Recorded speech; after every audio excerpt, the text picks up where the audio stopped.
Hi everyone, my name is Tamid Saleh, and in light of the beginning of the Premier League season, which happened this past weekend, there's a rising issue in a certain topic that I want to address and debate with you guys, and that is VAR ruining football? I've made a previous video discussing VAR as well as all the new rules for the Premier League this season. So if you want to check that video out, I'll put a link up here somewhere and also in the description below. But yeah, with the Premier League now starting and of course introducing VAR for the first time, there's already been a couple of incidences in the opening weekend and a lot of people are talking about VAR. So that's what I'm going to discuss, and also if it's ruining football or if it's helping football. So without further ado, let's roll the intro. Here he is again. That's astonishing. It's absolutely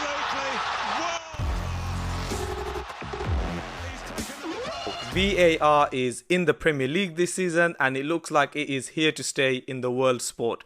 The Premier League is in fact actually one of the latest of the top leagues to introduce it. We already have it in Spain, Italy, France, etc. We've had it of course used in the World Cup in Russia.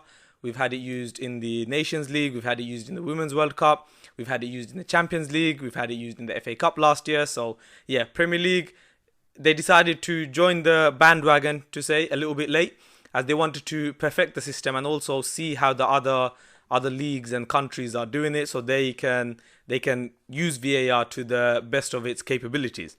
I'll quickly run through what VAR is exactly meant to be used for. So there's four decisions that VAR can be used for. It is for goals, so whether a goal should be given or not. This could be due to offside, handballs, anything in the build up to the goal. Of course, we know if the ball crossed the line, that's not VAR, that's goal line technology. So we've had that video assistant referee to say for a couple of years now.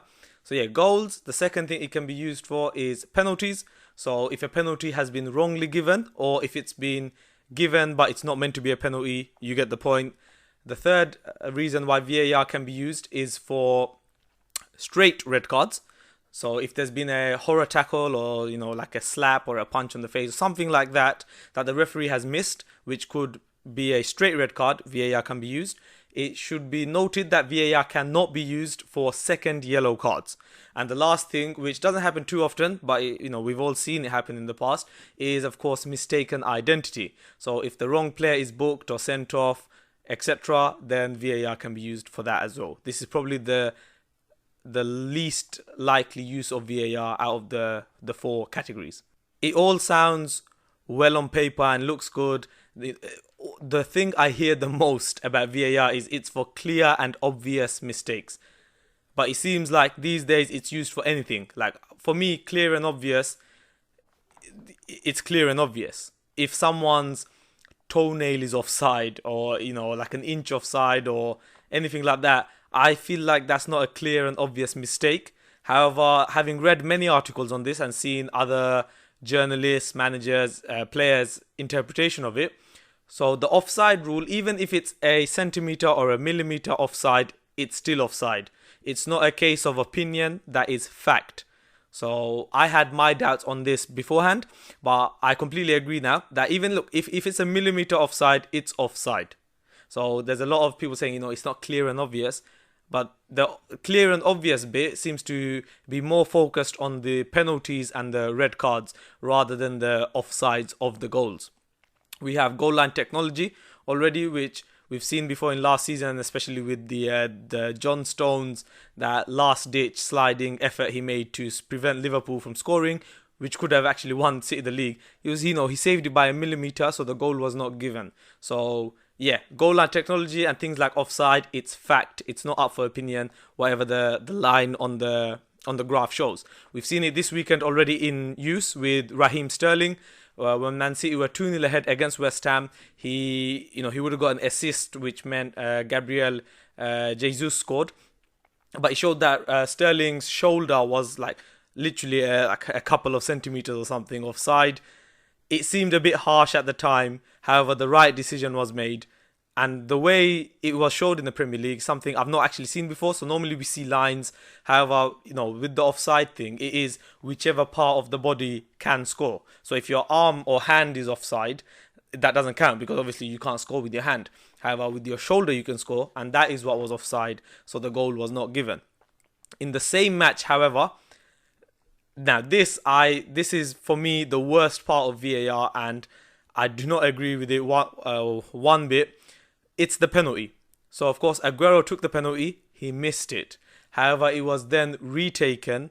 So the reason behind this one was because the West Ham player, I believe it was Rice, he as you know, before Aguero took the shot, he entered the box. And it was because he then cleared the ball after the keeper saved it that he had to be retaken, because he'd done an infringement, and then he'd also, he'd been part of the clearing the ball. That I can kind of understand. However, I felt like at the time in the stadium, it wasn't made clear why the penalty was retaken. Some people thought that it could have been because of what Rice did. However, at the same time, myself included, I was thinking, is it because the goalkeeper stepped off the line? This is something we saw a lot in the Women's World Cup. To a point, I thought it became like a bit of a circus act, really, that, of course, as the penalty is taken, as it touches the foot, the keeper, some part of him or his feet have to be in level with the line. But then we were seeing keepers, going a little bit forward, and all of a sudden the penalty had to be retaken. This becomes a farce, in my opinion. I know it's the correct decision. However, you can't keep stopping play, the emotions of scoring a penalty, then having to retaking it, then missing it, or etc. It just becomes a little bit too much of video assistant for my liking.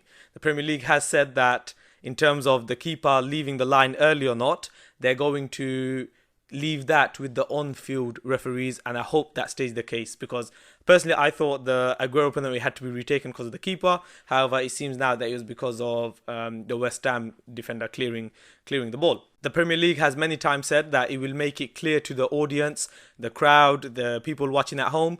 Out of the 20 grounds, 18 of them, Anfield and Old Trafford don't have this, but in 18 of them there'll be massive TV screens which will show exactly when VAR is being used, what it's being used for, and they'll show the clip, of what the decision was based off as soon as possible. So for instance, the Sterling offside, they'll show that clip straight away, so the crowd knows that this is why the decision was made. Over in Anfield and Old Trafford, they'll just use the PA system. I want to now look at some pros and cons of VAR. So the pros, look, we've been actually crying out for this for a long time. Years and years have gone where we're football fans, we've been moaning that all other sports do it, why don't we have video assistant referee, etc. And now that we do have it, it seems like we're moaning about this and this. So you can't always please people. However, with VAR, it does show that it does get the decision, I'd say 99% of the time, it does get it right. Like with the offside, now it's like 100% accurate.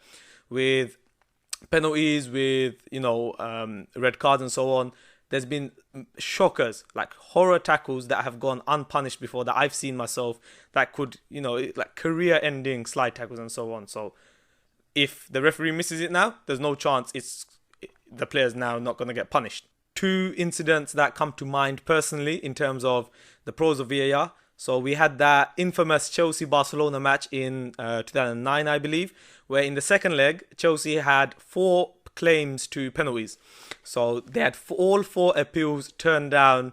And I think it was because of that match that the whole UEFA Lona tagline came about.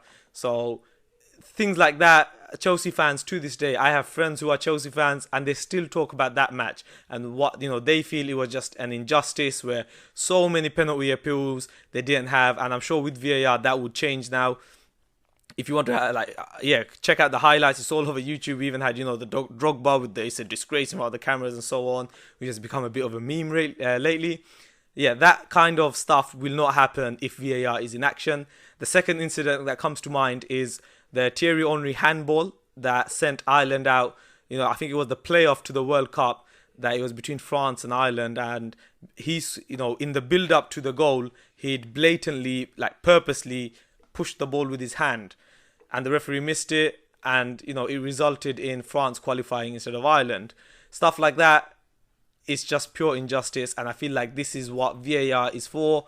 It will stop things like this, and it just increases the integrity and the application of rules being at a higher quality. Some of the cons of VAR I feel are that there's a lot of stoppages. So yes, you're not going to have a decision in 10 seconds, etc.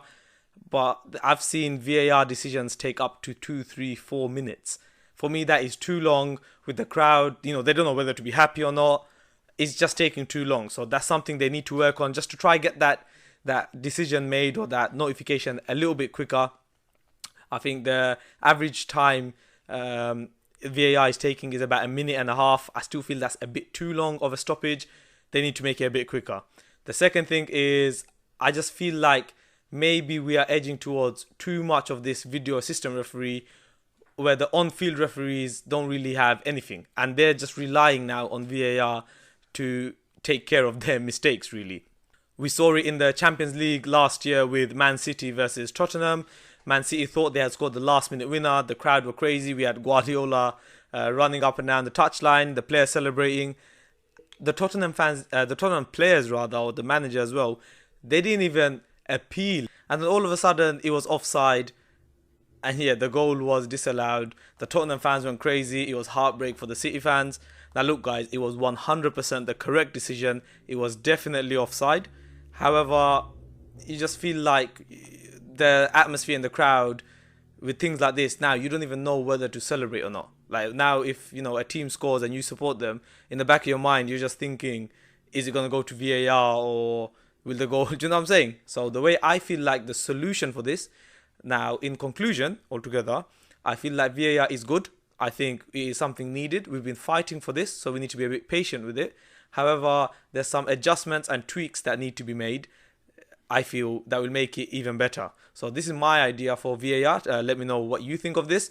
If we should adopt the cricket or the tennis style that they use, the video assistant referee. So I've been watching, obviously, a lot of cricket for the World Cup in England that took place about a month or two ago. So how they do it is they have a review system. So each team in each innings gets one review each. If they get the review correct, they keep the decision. However, if they review it and the umpire or the referees made the correct call, then they lose their review. So I feel like this would be a great way to implement VAR in football. This would prevent teams from using VAR willy-nilly or asking for it every time or stuff like that.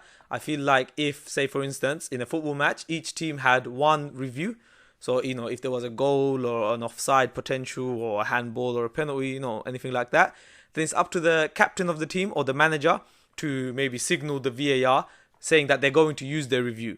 And I also think this should be time-based. So, like in tennis, you have about 5-10 seconds. In cricket, you have 15 seconds. So, like for instance, if you think the team that scored against you, there was someone offside, you have 10 to 15 seconds to make your mind up if you're going to review it or not. It then gives some clarity and some understanding in the crowd that we could have the VAR used. So if you review it and you get the decision turned to your favor, then you keep that review. So you've reviewed it, you thought he was offside, he's ended up being offside, you keep your review. However, if you get it wrong and it seems like the referee made the right call, then you lose your review. If it's for tight decisions, you could have something like in cricket, they have the umpire's call, where if it's tight, they just stick with the original decision of the umpire or the referee. So for those instances, like maybe a handball or a penalty decision, something like that, where it's a 50-50, you don't know, it's not a clear and obvious mistake, then whichever decision the umpire made or the referee made, you would keep that decision. However, the team wouldn't lose the review either. So I think this could be integrated into football. So it's not like, every time the crowd or the players are just surrounding the referee saying, check it on VAR, check it on VAR. There won't be as many stoppages because the teams now have control over when VAR is used and they have a limited amount. This works, I think, brilliantly in cricket and also in tennis, where of course the players get 3 reviews each set. And if they get it right, they keep it. If they get it wrong, they lose the review. I think that would really help in terms of VAR. Let me know what you think of that idea. And also, you may have thought of that idea. You may have thought of a better idea. So please do let me know in the comments as well how you think VAR can be improved or if it needs to be improved. Maybe you love it as it is already. I'd just like to wrap it up by quickly looking at the Premier League. We, of course, had the opening round of fixtures this weekend and it did not fail to disappoint. We had the usual contenders from last season. We had Man City and Liverpool really pick up where they left off. Sorry. Both of them won very convincingly. We had Man City winning 5-0 away at West Ham and Liverpool winning 4-1 against Norwich on Friday evening. I personally think this season we're going to have a very similar title race. We're going to have Man City versus Liverpool again. I would still say Man City are probably, I'd say, 60 to 40 favourites in terms of winning the title over Liverpool. I say that because like last season, there was really nothing to split them with. However, they seem to have strengthened as well with signing Rodri and Cancelo. And Liverpool haven't done any real business at all. They've spent like 1 million or something in this transfer window. So a very quiet window for Liverpool. And I feel like this is why Man City are still the slight favourites for winning the Premier League. I still feel like it will be a two-horse race. But I would love to see some of the other teams competing there as well. Arsenal, perhaps. They've had a really good transfer window, I believe, especially with the signing of Nicolas Pepe. We've had United, who look to have really strengthened their defence by signing Harry Maguire for a record fee 80 million for a defender. And of course, Wan-Bissaka for 50 million as well, the right back. Tottenham looked strong as well. They've, of course, broken their transfer record by signing Ndombele. Last season, they didn't sign anyone, so that was a welcome news for them this season. They won 3-1, but left it late against Villa. And yeah, out of the top 6 teams, Chelsea were the only team to suffer defeat. It was a very surprising 4-0 victory for Manchester United against Chelsea. What a horrible debut for Frank Lampard, losing 4-0 in his opening match. They're going to have a really tough season, I feel. They lost Eden Hazard in the transfer window, and they couldn't sign anyone because of the transfer embargo. And yeah, Frank's got a job to do at Chelsea. I'm really excited about Pulisic though. I'd like to see how he does. However, filling in for Eden Hazard, that's not going to be easy. And yeah, let me know what you think, how the Premier League will go. Do you think it'll be the same top 2 as last season? Do you think it'll be the same top 4 as last season? I'd love to know what you think. I'll wrap you up there. Of course, the main issue we spoke about today was is VAR ruining football? I'd love to hear your opinion. So please do leave a comment below. I do reply to most, if not all, comments. Check out some of my other videos, and if you like it, then please do subscribe and hit a thumbs up if you enjoyed this video. Thank you very much. Game, set, and match. Game, set, and